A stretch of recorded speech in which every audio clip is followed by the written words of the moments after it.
ప్రభువునందు ప్రియా దేవుని బిడ్డలారా, నేటి వాక్య ధ్యానం కొరకు ప్రార్థిద్దాం. ఈ దినం డిసెంబర్ 1వ తారీఖు. ఈ సంవత్సరంలో చివరి మాసం, క్రిస్మస్ మాసంలో ప్రవేశించాం. ఈ మాసము 31 దినాలు ఎపిసోడ్ సహకారులు కావాలి. ప్రార్థించండి, ప్రార్థన చేద్దాం. తలలు వంచండి.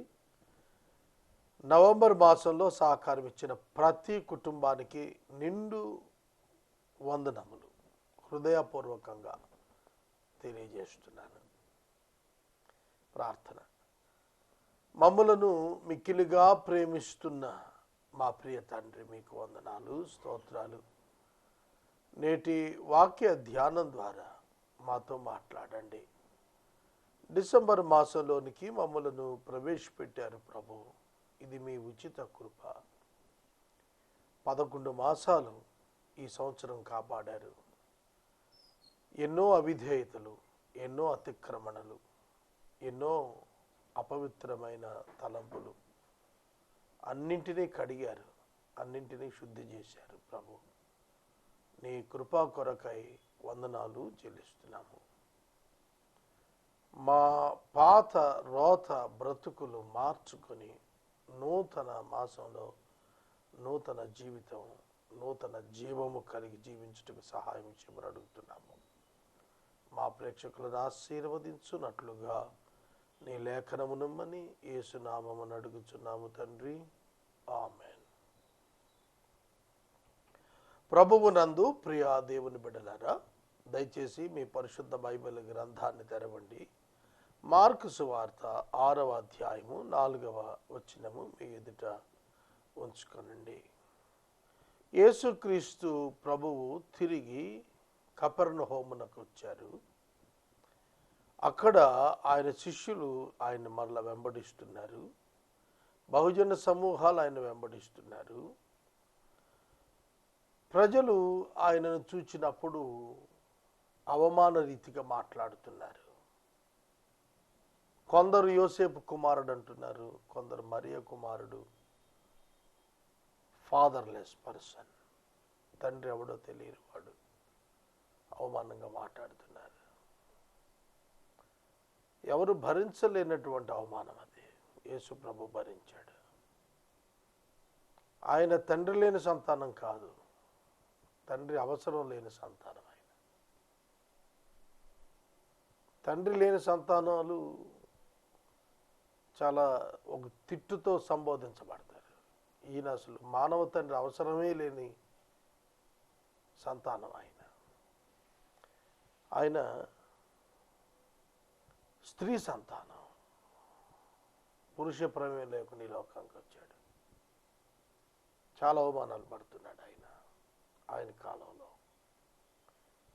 అటువంటి సందర్భంలో స్వదేశంలో, సొంత దేశం యూదయ ప్రాంతం బెత్లెహేములో జన్మించాడు. నజరేతులో పెరిగాడు. యెరూషలేములో సంచరించాడు. సొంత ప్రాంతానికి వచ్చాడు, యూదయ దేశానికి వచ్చాడు. వచ్చినప్పుడు జరిగిన సంఘటన ఏమిటంటే, యేసు ప్రభు చెబుతున్నాడు, ప్రవక్త తన దేశములోను, తన బంధువులలోను, తన ఇంటి వారిలోను తప్ప మరి ఎక్కడనూ ఘనహీనుడు కాడని చెప్పాను. ఇది చాలా ఆశ్చర్యమైనటువంటి మాట, సత్యమైనటువంటి మాట. ప్రవక్తే కాదు, చాలామంది కూడా తమ ఇంటి వారిలో, తమ బంధువుల మధ్య చాలా అల్పంగా ఎంచబడతారు, ఘనహీనుడిగా ఎంచబడతారు. నేను కొన్ని విషయాలు మీ ముందు ఉంచితే మీరు ఆశ్చర్యపడతారు. క్రికెట్ దిగ్గజం, ప్రపంచంలో అత్యధిక సెంచరీస్ సాధించినటువంటి సచిన్ టెండూల్కర్, వారి ఇన్నర్ ఫ్యామిలీలో చిన్నవాడిగానే చూస్తారు. వారి బ్రదర్స్, వారి యొక్క ఫ్యామిలీస్ అన్ని. వైఎస్ రాజశేఖర్ రెడ్డి గారు చీఫ్ మినిస్టర్ చేశారు, మోస్ట్ పవర్ఫుల్ సీఎం చేశారు. వారి సోదరుల మధ్యలో ఆయన చిన్నవాడిగానే ఎంచబడేవాడు. బంధువుల మధ్య, సొంత ప్రజల మధ్య, సొంత దేశంలో ఎంత గొప్పవాడినైనా తీసుకురండి, సమాజంలో ఎంతో గొప్పవాడై ఉండొచ్చు, కానీ పర్టికులర్గా ఓన్ నేటివ్ ప్లేస్లో మరియు రక్త సంబంధికుల మధ్య మరియు తమ సొంత కుటుంబంలో తల్లిదండ్రులు, అక్కచెల్లెళ్ళ మధ్య ఎవడు గొప్పవాడికి ఎంచబడ్డ. ఇది వాస్తవం. దీన్ని బట్టి మనం గ్రహించాల్సింది ఏమిటంటే, we should not even expect any kind of honour with in these 3 limitations. ఈ 3 పరిధులలో ఎక్కడా కూడా మనం ఆనర్ ఎక్స్పెక్ట్ చేయటానికి లేదు, హర్ట్ అవ్వకూడదు. It's a common thing. ప్రభు చెబుతూ ప్రభువుకే దక్కల. యేసుక్రీస్తు ప్రభువును మించినవాడు ప్రపంచంలో లేడు కదా, ఆయనకే దక్కల. ఇంట్లోని వారు దెయ్యం పట్టిన వాడని పట్టుకోవటానికి వచ్చారు. దాని వెనక వారి ప్రేమ ఉంది, but they didn't understand who he is. ఆయన ఎవరు వాళ్ళకి అర్థం కాక వచ్చారు. కథను వాళ్ళని తప్పట్లే, వాళ్ళకి ప్రేమ లేదని కాదు, ప్రేమ ఉంది, కన్సర్న్ ఉంది, అన్నీ ఉంటాయి. కానీ గౌరవం దగ్గరికి వచ్చేటప్పటికి మాత్రం అది వద్దంట. సోదరుడా, సోదరి, ఒక యేసు ప్రభువే కాదు, యోసేపుని తీసుకోండి, అన్నదమ్ములు ఎంత దర్శన వరం కలిగిన వాడినైనా పక్కన పెట్టి. దావీదుని తీసుకోండి, అన్నదమ్ములు తిరస్కరించారు. నువ్వు కావాలనే రాజకుమార్తెని ఇస్తాడని వచ్చావు తప్ప విషయం లేదు. మోషేని తీసుకోండి, అహరోను మిరియాములు తృణీకరించారు, సొంత జనులు పెద్ద లెక్క చేయలే ఆయన్ని. ఈ విధంగా మనం చూస్తున్నప్పుడు బిబ్లికల్ ఎవిడెన్సెస్ ఉన్నాయి, ఎక్స్టర్నల్ ఎవిడెన్సెస్ కూడా ఉన్నాయి. మన ఇంట్లో చాలా గొప్ప స్థాయికి వచ్చిన ఒక గొప్ప అధికారు నాయకుడు ఉన్నా మనకు చాలా కామన్గా అనిపిస్తుంది. ఆ వ్యక్తిని చూసినప్పుడు మనవాడే కదా, మా బాబాయే కదా, మా చిన్నానే కదా, మా మేనమామ కదా, మా అంకులే కదా, మా బ్రదరే కదా, మా బ్రదర్ ఇన్ లా కదా, ఇట్లా పెద్ద విశేషమైనటువంటి వ్యక్తిగా మనం ఎంచాం. అది ప్రభు ఆనాడే చెప్పాడు. ప్రవక్త తన దేశములోను, తన బంధువులలోను, తన ఇంటి వారిలోను తప్ప ఎక్కడా గణహీనుడు కాదు. ఆయన గుర్తించబడకపోవటాన్ని బట్టి, ఆయనను నమ్మకపోవటాన్ని బట్టి ఆయన ఈ మాటలు చెప్పారు. యేసు చేసిన కార్యాలు చుట్టుపక్కల ప్రాంతాలు అందరూ నమ్మారు. బెత్సైదా ప్రాంతం, కొరాజీనా ప్రాంతం, అయ్యో బెత్సైదా, కొరాజీనా ఆయన కన్నీరు గార్చాడు. యెరూషలేమా అని కన్నీళ్లు గార్చాడు. తూరు సీదోను ప్రాంతాల్లో ఇవే అద్భుతాలు నేను చేసి ఉంటే వాళ్ళు ఎప్పుడో మారిపోయేవాళ్ళు. కానీ మీరు నా స్వజనులని నేను మీ మధ్యం చేశాను, కానీ మీరు ఎవరు మారలేదు, పైగా తృణీకరించారు. యెరూషలేమా నిన్ను నేను కోడి రెక్కల కింద కప్పాలి ప్రయత్నం చేశాను, కానీ నువ్వు ఎదురు తిరుగుతూనే వచ్చావు. అప్పటి నుంచి కూడా, ప్రారంభం నుంచి కూడా. సోదరుడా, సోదరి, యేసుక్రీస్తు ప్రభువును గూర్చి ఆనాడు తన సొంత సమాజమే సామాన్యమైనదిగా ఎంచారు. అలాగున ఈనాడు నీ విషయంలో కావచ్చు, నా విషయంలో కావచ్చు, దానికి ఆశ్చర్యం లేదు. అందువలన కొద్ది మంది రోగుల మీద చేతులుంచి వారిని స్వస్థపరచుట తప్ప మరి ఏ అద్భుతమును ఆయన అక్కడ చేయజాలక పోయెను. ఆయన వారి అవిశ్వాసమునకు ఆశ్చర్యపడెను. Jesus could not perform any miracle. Jesus did not do the miracles అని ఒక చోట అన్నాడు, could not అని ఒక చోట అన్నాడు. ఏ అద్భుతములను చెయ్యలేదు అన్న పదం ఉన్నది, చెయ్యలేకపోయెను అనే పదం కూడా ఉన్నది. చేయలేదు, చెయ్యలేకపోయాను, రెండింటికి వ్యత్యాసం ఉంది. చేయలేదు, not interested to do the miracles. చెయ్యలేకపోయాను, unable to do the miracles. ఎందుకంటే విశ్వాసం లేని వాడు ఒక అద్భుతాన్ని ఏ విధంగా పొందుకుంటాడు? యేసునందు విశ్వాసం లేని వాడికి ఫలం ఎలా దక్కుతుంది? హెబ్రీ 11:6 చెబుతాడు, దేవుని యొద్దకు వచ్చువారు ఆయన ఉన్నాడనియు సమస్తమును తప్పక దయచేయుననియు నమ్మవలెను కదా. అవును, తప్పక దయచేస్తాడని నమ్మాలి. నమ్మకపోతే ఎట్లా దయచేస్తాడు? Even though he is able to give, he don't want to give unless until you believe that he can give. ఆయన ఇవ్వగలడు అని నువ్వు నమ్మగలిగితేనే ఆయన ఇస్తాడు. అందుకనే మీరు ప్రార్థించు వాటినన్నింటినీ మీరు ముందుగానే పొంది ఉన్నామని నమ్మండి, ఆ తర్వాత అవన్నీ మీకు అనుగ్రహించబడతాయన్నాడు. కండిషన్ ఏమిటంటే trust in him, faith on Jesus alone. యేసునందే నమ్మిక. అలా చేయలేకపోయారు కాబట్టి అక్కడ కూడా ప్రభు చాలామందిని స్వస్థపరచలేకపోయాడు. వారి అవిశ్వాసమునకు ఆయన ఆశ్చర్యపడిన. రెండు విషయాలు విచిత్రంగా అనిపిస్తాయి బైబిల్లో. ఒకటి, అన్యజనుల విశ్వాసాన్ని చూచినప్పుడు ఆయన ఆశ్చర్యపడ్డాడు, ఆయన సంతోషించాడు. మార్కు 2లో యేసు స్వస్థపరుస్తాడని ఒక పక్షవాయువు కలిగిన వాడిని పరుపు మీద మోసుకొచ్చి పెంకులు విప్పి కిందకు దింపారు తాళ్ళ మీద. యేసు వారి విశ్వాసాన్ని చూసి ఆశ్చర్యపడ్డాడు.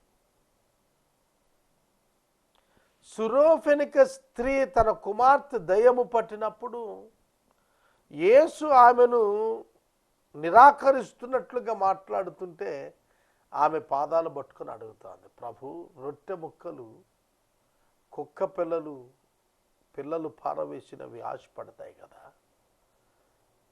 నిజం, ఇశ్రాయేలీయులు నీ పిల్లలే, మేము కుక్కల వంటి వారమే, జాగ్రత్తగా వినాలి. We are not eligible to receive any blessing from you, but కానీ రొట్టె ముక్కలు కింద పడితే అవి కుక్కలు తింటాయి కదా. యేసు ఆమె విశ్వాసమును చూచి ఆశ్చర్యపడ్డాడు. Both are Gentiles. అన్య జనాంగపు విశ్వాసము చూచినప్పుడు ఆయన ఎంతో ఆశ్చర్యపడ్డాడు, ఆనందించాడు. కానీ స్వజనుల యొక్క అవిశ్వాసాన్ని చూచినప్పుడు ఆయన దుఃఖపడ్డాడు, ఆశ్చర్యపడ్డాడు. అరే, ఏమిటి ఇన్ని కార్యాలు నేను మీ మధ్యన చేస్తే, నేను మీ మధ్యన 33.5 సంవత్సరాలు నివసించి చూయిస్తే ఇలాంటి వాడు భూమి మీద లేడని మీరు ఇప్పటికీ తెలుసుకోలేకపోతుంటే ఎట్లా మీకు నేనేమని చెప్పాలి? యేసు వారి మధ్యన సంపూర్ణ జీవితం జీవించి చూపించాడు. హౌ హీ రియాక్టెడ్, ఎలా ఆయన ప్రతిస్పందించాడు అంశాలలో. అవన్నీ వారు కన్నారా చూచి ఆయన యందు నమ్మిక లేకుండా ఉన్నారు. వారి అవిశ్వాసం ఆయనకు ఆశ్చర్యాన్ని కలిగించింది. సహోదరుడా, సహోదరి, ఎన్ని సంవత్సరాలైంది నువ్వు యేసు ప్రభుని నమ్ముకున్నానని చెప్పి బాప్తిస్మం తీసుకుని ఎంతకాలం అయింది? ఇంకా నీవు ప్రభుని నమ్మగలుగుతున్నావా? ఆయన సముద్రాన్ని అణిచేస్తాడు అని నమ్మలేకపోయారు శిష్యులు, పక్కనే తిరుగుతున్నారు. ఆయన చనిపోయిన యాయిరు కుమార్తెను రేపుతాడని నమ్మలేదు. ఎందుకంటే వారు సమీపాన్ని ఉంటున్నారు, కానీ వారిలో ముగ్గురే నమ్మారు. వాళ్ళని తీసుకెళ్ళాడు ప్రభు. అలా చూస్తున్నారు ఏం జరుగుతుంది. ఆమె చనిపోయినాక ఇంక ప్రభు ఏంటి చేసేది అన్నట్టుగా ఉంది. మరియ మార్తలతో యోహాను 11లో ఆయన అదే చెప్పాడు, నమ్మండి, నమ్మండి, నా యందు విశ్వాసం ఉంచండి. నా యందు విశ్వాసం ఉంచిన వాడు చనిపోయిన బతుకుతాడు. సోదరుని పోగొట్టుకుని వాళ్ళిద్దరు ఏడుస్తున్న ప్రభు అన్న మాట, నా యందు విశ్వాసం ఉంచిన వాడు ఎన్నటికి చనిపోడు, బ్రతికి నా యందు విశ్వాసం ఉంచిన వాడు ఎన్నటికి చనిపోడు, చనిపోయిన వాడు తిరిగి లేస్తాడు అన్నాడు. కనుక విశ్వాసం ఉంచండి, మీ సోదరుడు బ్రతుకుతాడు అంటే వాళ్ళు అంచెదినాన బ్రతుకుతాడని మాకు విశ్వాసం ఉందన్నారు. ఇప్పుడు మార్తా నీవు నా మహిమ చూస్తావు. They are wondered and amazed. వాళ్ళు ఆశ్చర్యపడ్డారండి.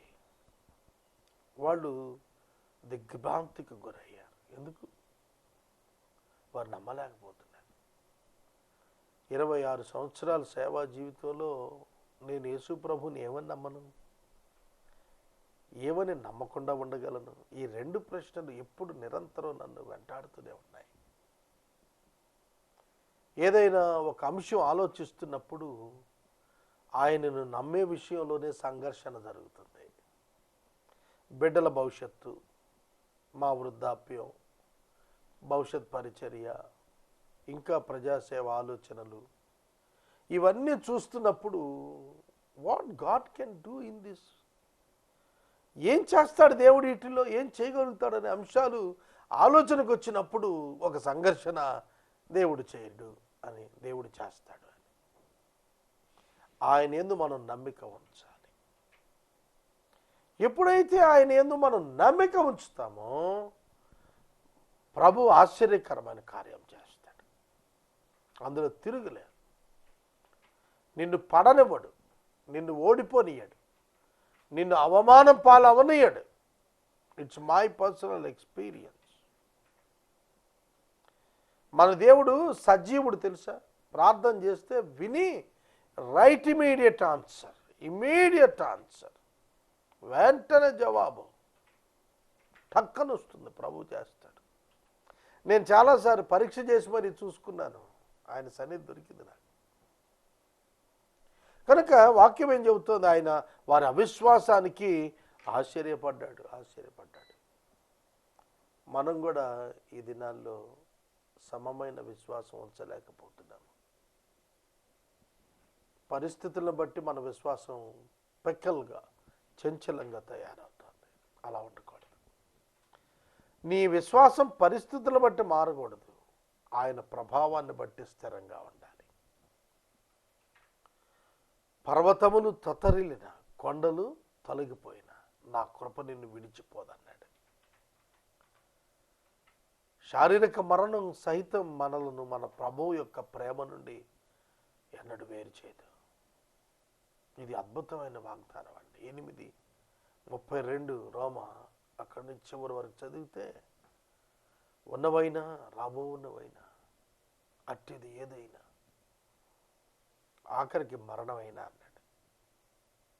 మనలను క్రీస్తు ప్రేమ నుండి ఎడబాపనేరదని నేను రూఢిగా నమ్ముచున్నాను.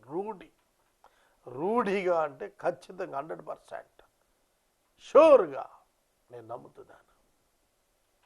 నేను రూఢిగా నమ్ముతున్నాను.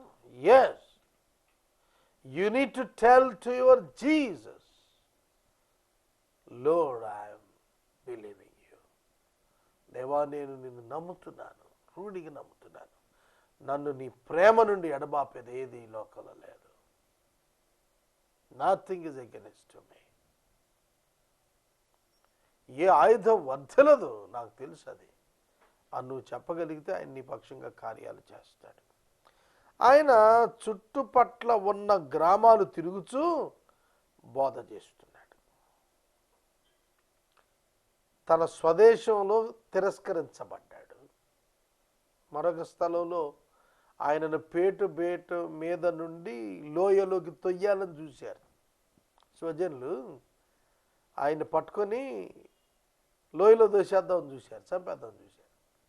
ఆయన వారి మధ్య తప్పించుకుని ఆయన వారి మధ్యలో నుంచి వెళ్ళిపోయాడు. యేసు అనేక సందర్భాల్లో వారి మధ్యలోంచి వెళ్ళిపోతూ ఉండేవాడు. వారి ఐడియాస్ అండ్ ఐడియాలజీ మంచిగా ఉండేది కాదు ప్రజలది. ఆయన తప్పించుకుని వెళ్ళిపోతుండేవాడు.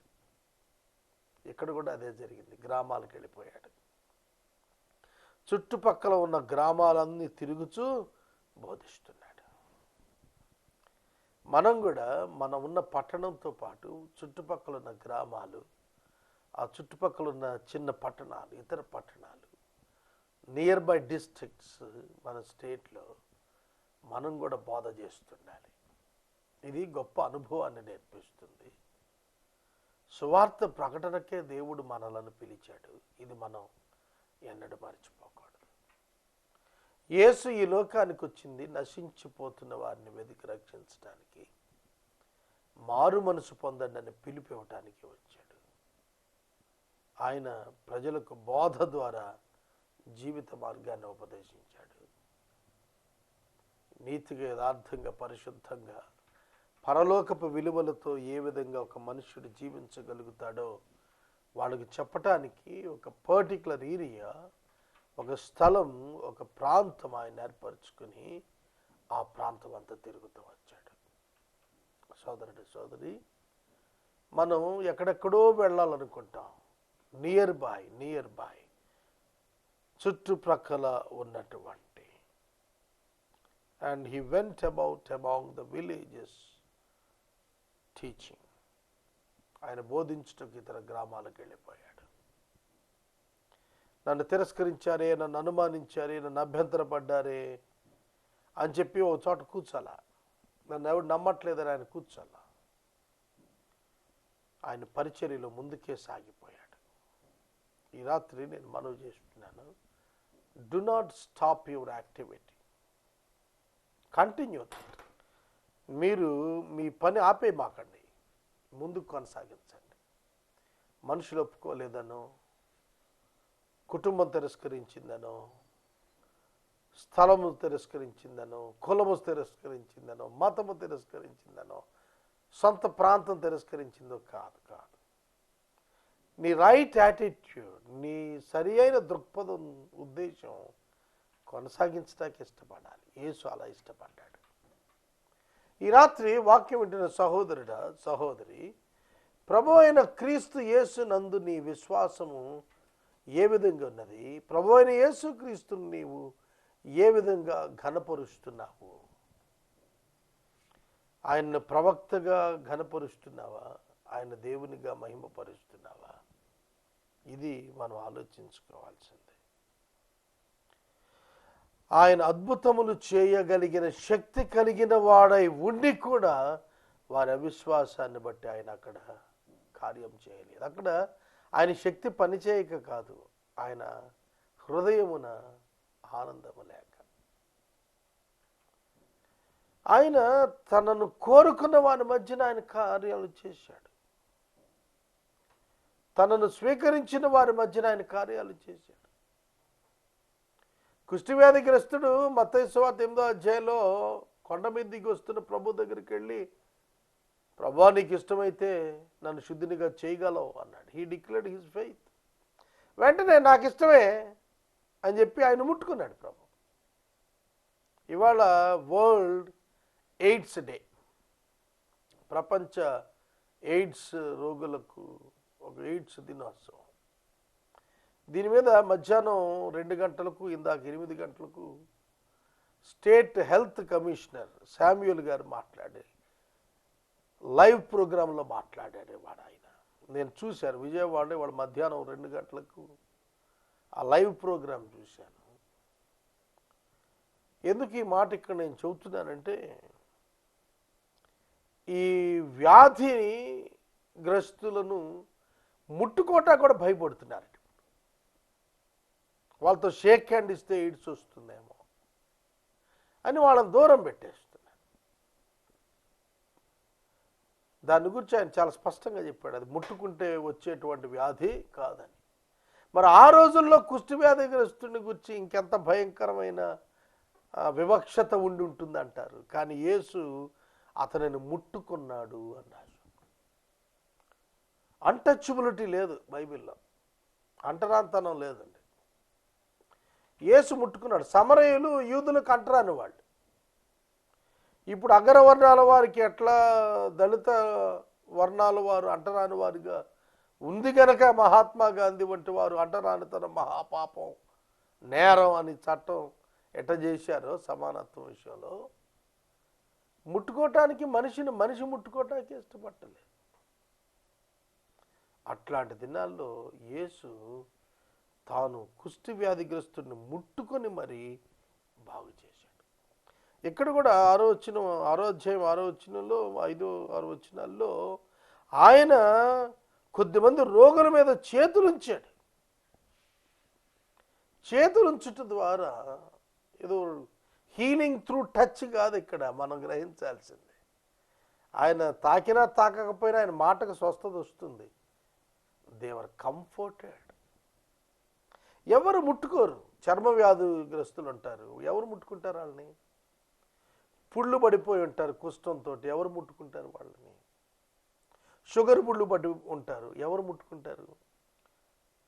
ఆఖరికి వైద్యులు కూడా గ్లౌస్, సర్జికల్ గ్లౌస్ వేసుకొని ఆ తర్వాత మళ్ళీ గ్లౌస్ తీసి చేతులు కడుక్కుంటారు కదా సోప్తో లేకపోతే డెటాల్తో.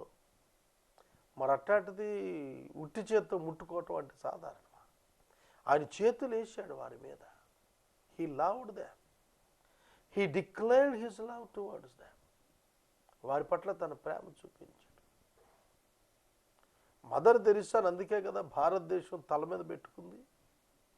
కుష్ఠరోగుల్ని ఆవిడ కడిగింది, పుళ్ళు కడిగింది ఆవిడ. అందుకే ఆవిడ తల్లి అని పిలిచారు.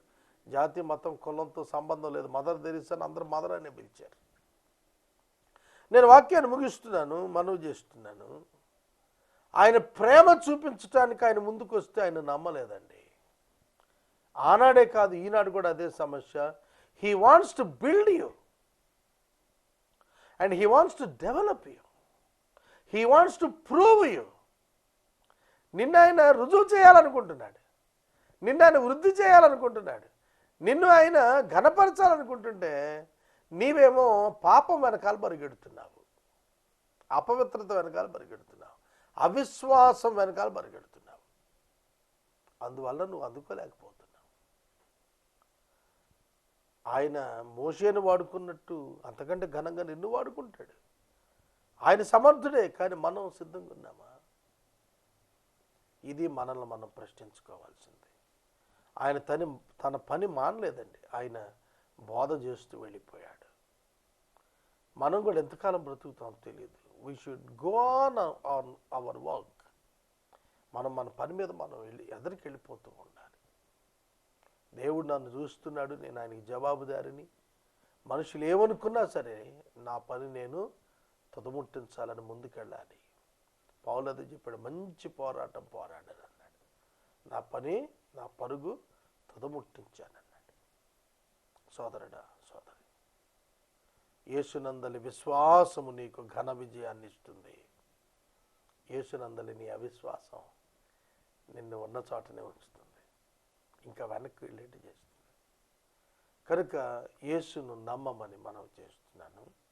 రేపటి వాక్య ధ్యానంలో 7వ వచనం నుండి వాక్యాన్ని మనం ధ్యానం చేద్దాము. ఎపిసోడ్ సహకారులు కావాలి, దయచేసి ముందుకు రమ్మని మనం చేస్తున్నాను. ప్రార్థన చేసుకుందాం. మమ్మల్ని మిక్కిలిగా ప్రేమిస్తున్న మా తండ్రి, వందనాలు, స్తోత్రాలు. నేటి వాక్య ధ్యానం ద్వారా మమ్మల్ని హెచ్చరిక చేశారు. విశ్వసించుట నాకు మాకు నేర్పండి. ప్రత్యేకముగా ఈ సమయంలో ఎయిడ్స్ రోగగ్రస్తుల కొరకు విజ్ఞాపన చేస్తున్నాం. హెచ్ఐవి సోకిన ఆ వైరస్తో బాధపడుతున్న సోదర సోదరీలు, ఏ వయసు వారైనా, చిన్న బిడ్డలైనా, వారి కొరకు మేము ప్రార్థిస్తున్నాము. వారు భయపడక నీ యందు విశ్వాసం ఉంచి స్వస్థత పొందుటకు సహాయం చేయండి. తగిన వైద్య సహాయము వారికి అనుగ్రహించండి. తగిన ఆహార పదార్థాలను వారికి ఇవ్వండి. ఇమ్యూనిటీ పడకుండా వారిని కాపాడమని అడుగుతున్నాము. మా దేశంలో అనేక మంది జబ్బు బారిన పడి నశించిపోతున్నారు ప్రభు. వారు తిరిగి లేచినట్లుగా సహాయం చేయండి. 31 దినాలు ఎపిసోడ్ సహకారాలు కావాలి అడుగుతున్నాం ప్రభు, పంపించండి. ఈ మాసం క్రిస్మస్ మాసం మమ్మల్ని అందరిని ఆశీర్వదించి అనేకులకు నీ ప్రేమను చాటుటకు సహాయం చేయండి. దీనిని ఒక ఆర్భాటముగా, వేడుకగా కాక ఆ ధనాన్ని పేదలకు ఇచ్చుటకు సహాయం చేయండి. రక్షకుడైన యేసు నామమున ప్రార్థిస్తున్నాం తండ్రి. ఆమె తండ్రి అయిన దేవుని ప్రేమ, కుమారుడిని యేసయ్య కృప, పరిశుద్ధాత్మని యొక్క అన్యోన్య సహవాసం సదాకాలం మనందరికీ తోడై ఉండును గాక.